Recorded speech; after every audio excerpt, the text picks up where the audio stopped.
क्या होता अगर एक सेबर टाइगर की लड़ाई एक केव लाइन से हो जाती। और सच दोस्तों, आज की वीडियो में हम बात करने जा रहे हैं दो ऐसी ताकतवर बिल्लियों के बारे में जिनका नाम सुनकर बड़े बड़े शिकारी जानवर भी कांप जाया करते थे। दोस्तों, ये शिकारी बिल्लियां इतनी खतरनाक और ताकतवर थीं कि ये उस जमाने के सबसे बड़े और ताकतवर जीव मेमथ का भी शिकार कर लेते थे।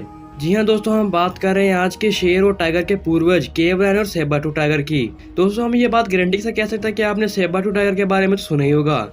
ये टाइगर की सबसे खतरनाक और ताकतवर स्पीशीज मानी जाती है और इनको ही आज के टाइगर्स का पूर्वज भी माना जाता है। मगर क्या आप लोग जानते हैं कि आज के शेर के पूर्वज आखिर कौन थे? दोस्तों, केव लायन ही आज के शेरों के पूर्वज थे जो कि कई करोड़ों साल पहले इस दुनिया में पाए जाते थे।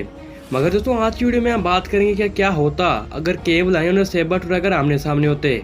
और ऐसा होना भी लगभग पॉसिबल है क्योंकि ये दोनों खतरनाक बिल्लियां एक ही टाइम में पाई जाती थीं। तो ऐसा तो मुमकिन है कि इन दोनों की कभी ना कभी तो भिड़ंत हुई होगी। मगर अफसोस, उस लड़ाई को देखने के लिए हम वहाँ पर मौजूद नहीं थे। मगर आज की वीडियो में अभी तक हमें जितनी भी इनके बारे में इंफॉर्मेशन मिली है उसके आधार पर हम ये कंपैरिजन करेंगे कि आखिर क्या होता अगर एक सेबर टाइगर की लड़ाई एक केव लायन से हो जाती। और सच्ची में दोस्तों, ये लड़ाई देखने लायक होती।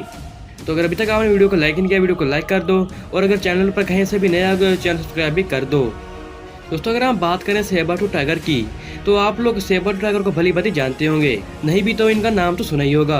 दोस्तों, ये आज के मॉडर्न टाइगर के पूर्वज माने जाते हैं जो कि आज से लाखों साल पहले इस दुनिया में पाए जाते थे।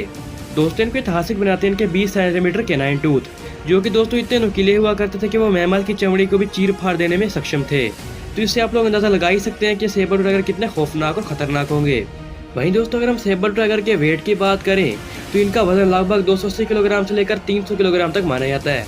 मगर कई साइंसदानों को यह भी मानना है कि इनका वजन 450 किलोग्राम तक भी हो सकता है, क्योंकि दोस्तों ये शिकारी जानवर था और इसको मांस खाना ही पसंद था, जिसकी वजह से ये उस वक्त के सबसे बड़े जीव मेमथ का भी शिकार कर लेते थे। और दोस्तों, आपको बता दें, मेमथ आज के हाथियों से भी 2 गुना बड़े हुआ करते थे, जिनका शिकार कर पाना लगभग नामुमकिन था। मगर दोस्तों, कभी भी अकेला सेबर टाइगर इतने बड़े मेमथ का शिकार नहीं कर सकता। दोस्तों, सेबर टाइगर भी झुंड बनाकर रहा करते थे, बिल्कुल आज के शेरों की तरह। जी हाँ दोस्तों, जहाँ एक टाइगर हमेशा अकेला रहता है वहीं सेबर टाइगर को झुंड बनाकर रहना काफी पसंद था और झुंड में होने की वजह से उनकी ताकत में इजाफा हो जाता था। दोस्तों, ये झुंड इतना ताकतवर हुआ करता था कि ये एक टीरेस को भी मार गिराने में सक्षम था। वहीं दोस्तों, अगर हम केव लायन को देखें, दोस्तों बहुत से लोग केव लायन को ही अमेरिकन लायन समझते हैं। मगर दोस्तों, हम आपको बताते हैं कि केव लायन और अमेरिकन लायन शेरों की 2 अलग अलग स्पीशीज होती थी जो कि एक ही टाइम पीरियड में पाए जाते थे। मगर दोस्तों, केव लायन अमेरिकन लायन थोड़े मुख्तलिफ थे। दोस्तों, केव लायन को केव लायन इसलिए कहा जाता है क्योंकि केव लायन उस वक्त के सबसे बड़े बेयर केव बेयर का शिकार कर लेते थे। और दोस्तों, केव बेयर आज के पोलर बेयर से भी ताकतवर और खतरनाक होता है। मगर केव लायन के लिए केव बेयर को मार गिराना कोई बड़ी बात नहीं थी। और तो दोस्तों, केव लायन भी झुंड में रहा करते थे और ये सब भी झुंड में शिकार किया करते थे और इनके झुंड में इतनी ताकत होती थी कि ये एक से ज्यादा मेमथ को मार गिराने में सक्षम थे। तो दोस्तों, केव लायन का वजन भी 300 किलोग्राम से लेकर 320 किलोग्राम तक माना जाता है, जिसको देखकर साफ लगता है कि केव लायन में मसल मास की बिल्कुल भी कमी नहीं थी। दोस्तों, इनके पंजे में इतनी ताकत हुआ करती थी कि ये एक झटके में आज के शेर की खोपड़ी उड़ा सकते थे। वहीं दोस्तों, सेबर टाइगर के पंजे भी काफी खतरनाक हुआ करते थे। दोस्तों, ये अपने पंजे की मदद से अपने शिकारी की चमड़ी पल भर में चीर फाड़ दिया करते थे। मगर दोस्तों, सेबर टाइगर की दुम काफी छोटी हुआ करती थी, जिसकी वजह से उनकी भागने की स्पीड थोड़ी कम थी। दोस्तों, सेबर टाइगर ज्यादा से ज्यादा 40 किलोमीटर प्रति घंटे की रफ्तार से दौड़ लिया करते थे, जिसकी वजह से ये अपने शिकार के पीछे कम दौड़ा करते थे। दोस्तों, ये अपने शिकार को घात लगाकर मारा करते थे, जिसकी वजह से इनको दौड़ने की बिल्कुल भी जरूरत नहीं पड़ती थी। वहीं दोस्तों, केव लायन के साथ ऐसा बिल्कुल भी नहीं था। दोस्तों, केव लायन के इतना ज्यादा वजन होने के बावजूद वो 60 किलोमीटर प्रति घंटे की रफ्तार से आराम से दौड़ लिया करते थे, जिसकी वजह से वो बड़ी ही तेजी से अपने शिकार को पकड़कर मौत के घाट उतार दिया करते थे। वहीं दोस्तों, केव लायन अपनी बाइट फोर्स की वजह से जाने जाते हैं। दोस्तों, केव लायन का बाइट फोर्स एक जैगुआर के समान ही हुआ करता था। दोस्तों, इनका बाइट फोर्स 1500 PSI माना जाता है, जो कि इतना ज्यादा कि ये किसी भी डायनासोर की हड्डी को पल भर में चूकनाचूर कर सकते थे।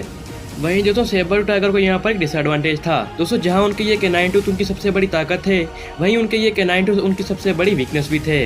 दोस्तों, इतने बड़े कैनाइन टूथ होने की वजह से इनके ये कैनाइन टूथ काफी कमजोर हुआ करते थे। और सबसे बुरी बात तो ये थी कि अगर ये कैनाइन टूथ टूट जाते तो फिर ये कभी भी जिंदगी में ग्रो नहीं हो सकते थे और यही सेबर टाइगर की मौत का कारण भी बनता है। दोस्तों, वैसे एक सेबर टाइगर का बाइट फोर्स 300 PSI होता था, जो कि साफ तौर पर केव लायन की तुलना में काफी ज्यादा कम है। दोस्तों, अगर हम बात करें कौन ज्यादा ताकतवर है तो अभी तक के पॉइंट्स के मुताबिक ये दोनों एक दूसरे को काफी अच्छी टक्कर दे रहे हैं और ये घोषित करना कि इन दोनों में ज्यादा ताकतवर कौन है ये काफी ज्यादा मुश्किल है। मगर दोस्तों, अगर आप मेरा ओपिनियन लेते हैं तो मैं केव लायन के साथ ही जाऊंगा, क्योंकि केव लायन के पास यहाँ पर थोड़ा अपर हैंड है। दोस्तों ताकत के मामले में तो ये दोनों ही बराबर हैं, मगर जो चीज़ यहाँ पर केवलान को एडवांटेज देगी वो है उनका बाइट फोर्स। क्योंकि दोस्तों अगर केवलान ने एक बार भी सेबर टाइगर की गर्दन पर काट लिया तो सेबर टाइगर वहीं पर दम तोड़ देगा। मगर सेबर टाइगर केवलान पर ऐसा नहीं कर सकता क्योंकि उसका बाइट फोर्स केवलान की तुलना में काफी ज्यादा कम है।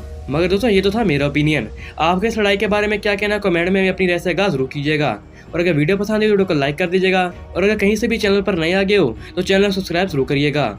तो धन्यवाद दोस्तों, मिलते हैं अगली वीडियो में, तब तक के लिए गुड।